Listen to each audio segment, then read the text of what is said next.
بون بمتأنو معلتاو مستاي بزح طقم እኳ እንተለዎ ብሕክምናዊ መዳይ ክንሪኦ ከለና ግን ፈጺሞም ቡን ክሰትዩ ዘይብሎም ወይ ከዓ መጠኑ ክቕንሱ ዝግብኦም ሰባት ኣለዉ። ይኹን እምበር ብዙሓት ሰባት ነዚ ብዘይምፍላጥ ቡን ኣዘውቲሮም ክሰትዩ ይረኣዩ። እዚ ድማ ንጥዕንኦም ኣዝዩ ሓደገኛን ኣብ ህይወቶም ከቢድ ጉድኣት ከስዕበሎም ዝኽእልን እዩ። ስለዚ ኣብዛ ቪድዮ ቡን ፈጺሞም ክሰትዩ ዘይብሎም ወይ ከዓ ዝሰትይዎ መጠን ክቕንሱ ዝግብኦም 16 ዓይነታት ሰባት ክንርኢና። ንስኻ ካብኣቶም ሓደ ከይትኸውን ክሳብ መወዳእታ እዛ ቪድዮ ሓቢርካ ንጽናሕ። ሰላም፣ እዚ ፍኖት ክሊኒክ እዩ። ኣብ ሰሙን 2 ግዜ ናባኹም ንፍንዎ ህይወት ዘድሕን መደብ ጥዕና ንከይምልጠኩም ቻናልና ሰብስክራይብ ይግበሩ። ቡን ናይ ጥዕና ረብሓታትን ጉድኣታትን ኣለዎ። ናይ ፕሮስቴት ካንሰር ምጥቃዕ ይንኪ፣ ናይ ልቢ ድኻም ተጠቃዕነት ይንኪ፣ ናይ ምስማዕ ፀገም ተጠቃዕነት ከም ዝንኪ ተረጋጊጹ እዩ። ከምኡውን ቡን ምስታይ ክብደት ንምቕናስ ይሕግዝ። ይኹን እምበር ንገለ ሰባት ቡን ካብ ረብሕኡ ኣሉታዊ ሳዕቤን ክህልዎ ይኽእል እዩ። ንኣብነት ቡን ሓደ ግዜ ንጭንቀት ከጋድድ ይኽእል እዩ። ቡን ብዘይ ምፍላጥ መንገዲ እውን ኣብ ጥዕናና ጽልዋ ክገብር ይኽእል እዩ። እምበር እዞም ቡን ክሰትዩ ዘይብሎም ሰባት ኣየኖት እዮም ዝብል ሕጂ ቀፂልና ክንርኢና። እቲ ቀዳማይ ቡን ክሰትዩ ዘይብሎም ዘትኩኹ ሰባት እዮም።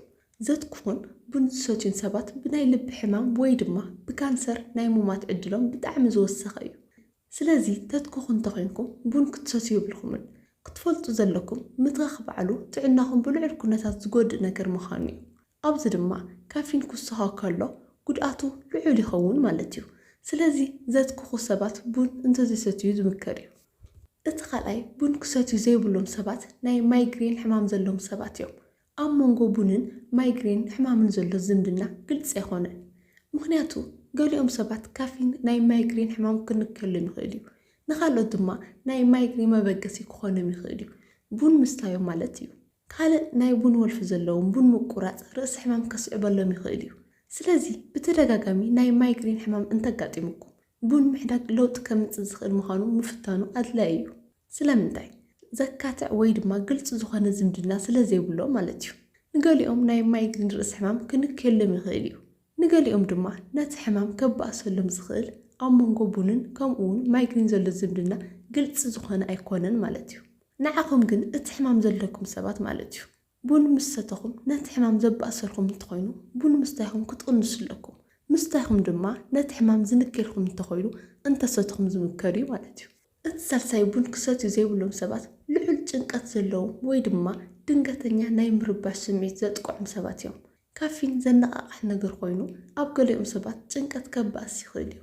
ጭንቀት ዘለኩም ሰባት ካፊን ዘለዎ ቡን ካብ ምውሳድ ምቁጣብ ወይ ድማ ምቕናስ ኣለኩም። ስለምንታይ? ጭንቀትኩም ከባእሰልኩም ስለ ዝኽእል። እቲ ረብዓይ ድማ ናይ ድቃት ፀገም ዘለዎም ሰባት እዮም። ሓደ ፍንጃል ወይ ድማ ካብኡ ንላዕሊ ቡን ምስታይ ነቒሕኩም ክትፀንሑ ይገብር። ግን ከዓ ቡን ምስታይ ናይ ድቃት ፀገምን ድኻምን ከም ዝናዋሕ ይገብር። ቅድሚ ምድቃስኩም እንተወሓደ ን6 ሰዓታት ካፊን ካብ ምውሳድ ክትቁጠቡ ይግባእ። ብፍላይ ናይ ድቃት ፀገም ዘለዎም ሰባት ዝሰትይዎ ናይ ቡን መጠን ምቕናሶም ኣድላይ እዩ። እቲ ሓምሻይ ድማ ቡን ክሰትያ ዘይብለን ሰባት ነፍሰ ፁር ኣዴታት እየን። ኣብ ግዜ ጥንሲ መጠነኛ ቡን ምስታይ ጎዳኢ ከይኸውን ይኽእል እዩ።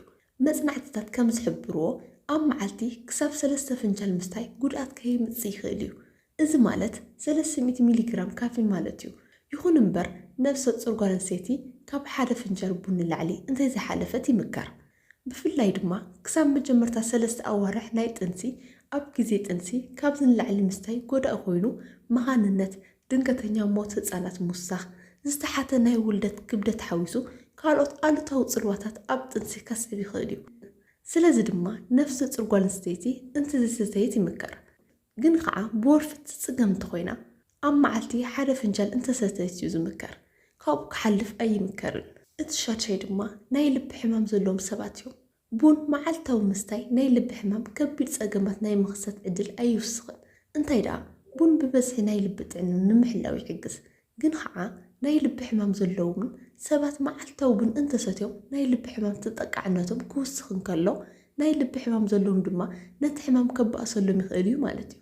ስለዚ ናይ ልቢ ሕማም ወይ ድማ ናይ ልቢ ፀገም ዘለዎም ሰባት ቡን ክሰትዩ የብሎምን፣ ክሰትዩ እውን ኣይምከርን። እቲ ሸውዓይ ድማ ቡን ክሰትዩ ዘይብሎም ውፅኣት ዘለዎም ሰባት እዮም ወይ ድማ ብውፅኣት ዝተፀገሙ ሰባት እዮም። ድሕሪ ምግቢ ቡን ምስታይ ምግቢ ብፍጥነት ንምሕቃቅ ይሕግዝ። ውፅኣት ብተደጋጋሚ ዘጥቅዖም ሰባት ናይ ቡን ኣጠቃቅሞኦም ክንክዮ ኣለዎም። ስለምንታይ? ቡን ንመዓንጣ ስለ ዝርብሽ ማለት እዩ። ስለዚ ኣብ ቡን ዘሎ ካፊን ብፍላይ ድማ ብበዝሒ ክውሰድ እንከሎ ውፅኣት ከባእሶ ይኽእል እዩ። ንጉሆ ቡን ምስታይ መዓንጣ ብዝያዳ ንክንቀሳቀስ ይገብር። እዚ ድማ ውፅኣት የባእስ ማለት እዩ። እቲ ሻምናይ ናይ መዓንጣ ምኩሳሕ ሕማም ዘለዎም ሰባት እዮም። ኣብ ቡን ዘሎ ካፊን ብፍላይ ድማ ብበዝሒ ክውሰድ እንከሎ ውፅኣትን ካልኦት ናይ መዓንጣ ምኩሳሕ ከባእስ ይኽእል እዩ። ቅድም ከም ዝበልክዎ ቡን ንመዓንጣ ይከሕሶ። እዚ ማለት ኣብ ውሽጡ ዘሎ ካፊን ማለት እዩ። ስለዚ ናይ መዓንጣ ምኩሳሕ ሕማም ዘለዎም ሰባት ቡን ክሰትዩ የብሎምን። ከምኡውን ተተሓሓዝቲ ናይ ምግቢ ምሕቃቅ ፀገማት ዘለዎም ሰባት ቅድም ከም ዝበልናዮ ከም ውፅኣት ዝኣመሰሉ ፀገማት ዘለዎም ሰባት ብፍጹም ቡን ክሰትዩ የብሎምን ማለት እዩ።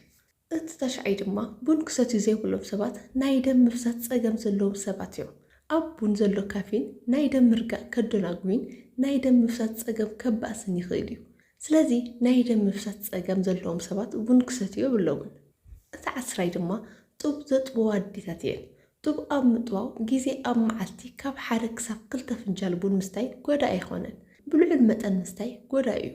ኣብ ቡን ዘሎ ካፊን ናብ ናይ ጡብ ጠባይ ኣቱ። ጡብ ኣብ ዘጥብዎ ህፃናት እውን ናይ መዓንጣ ፀገም ከስዕብ ይኽእል እዩ። ከምኡውን ድቃስ ከይወስዶም ወይ ድማ ብድቃስ ክፅገሙ ክገብሩ ይኽእል እዩ ማለት እዩ። 11 ቡን ክሰትዩ ዘይብሎም ሰባት ልዑል ፀቕጢ ደም ዘለዎም ሰባት እዮም። ካፊን ዘለዎ ቡን ምስታይ ልዑል ፀቕጢ ደም ዘለዎም ሰባት ፀቕጢ ደም ክውስኽ ይኽእል እዩ። ኣብዚ ክንፈልጦ ዘለና ጉዳይ ግን ቡን ፀቕጢ ደም ዝውስኾ ንግዚኡ ጥራይ እዩ። ይኹን እምበር ልዑል ፀቕጢ ደም እንተሃሊኩም ፀቕጢ ደም ክውስኽ ስለ ዝገብሮ ቡን ክትሰትዩ የብልኹምን፣ ካብ ቡን ክትርሕቑ ይግባእ። 12 ቡን ክሰትዩ ዘይብሎም ህፃናት እዮም። ህፃናት ብፍላይ ትሕቲ 12 ዓመት ዝኾኑ ቆልዑ ቡን ክሰትዩ የብሎምን። ቡን ኣብ ህፃናት ዝተፈላለዩ ጉድኣታት ከምፅእ ይኽእል እዩ። ንኣብነት ኣብ ቆልዑ ካብ መጠን ልዕሊ ካፊን ሕማም ልቢ፣ ናይ ጭንቀት ስምዒት ምውሳኽ፣ ትኹረት ናይ ምግባር ፀገም ከምኡውን ናይ ቃንዛ ርእሲ ከስዕብ ይኽእል እዩ። ቡን ናይ ጥሜት ምልክታት ክሓብቀሎም ስለ ዝኽእል ዝዓበዩ ህፃናት ንዕቤት ዘድልዮም ዝተመጣጠነ ምግቢ ካብ ምግቢ ከይረኽቡ ይገብሮም ወይ ድማ ከይረኽቡ ይገብር ማለት እዩ። ካልእ ቡን ባዕሉ ብጣዕሚ ኣሲዳዊ ምዃኑ ምፍላጥ ይድሊ። በዚ ምክንያት ናይ ስኒ መከላኸሊ ሽፋን ክጎድእን ናይ ስኒ ምሽርሻር ሓደጋ ክውስኽን ይኽእል እዩ ማለት እዩ። ስለዚ ህፃናት ቡን ክሰትዩ ኣይምከርን፣ ክሰትዩ እውን የብሎምን። 13 ካፊን ክሰትዩ ዘይብሎም ወይ ድማ ቡን ክሰትዩ ዘይብሎም ሰባት ዝተወሰኑ መድሓኒታት ዝወስዱ ሰባት እዮም።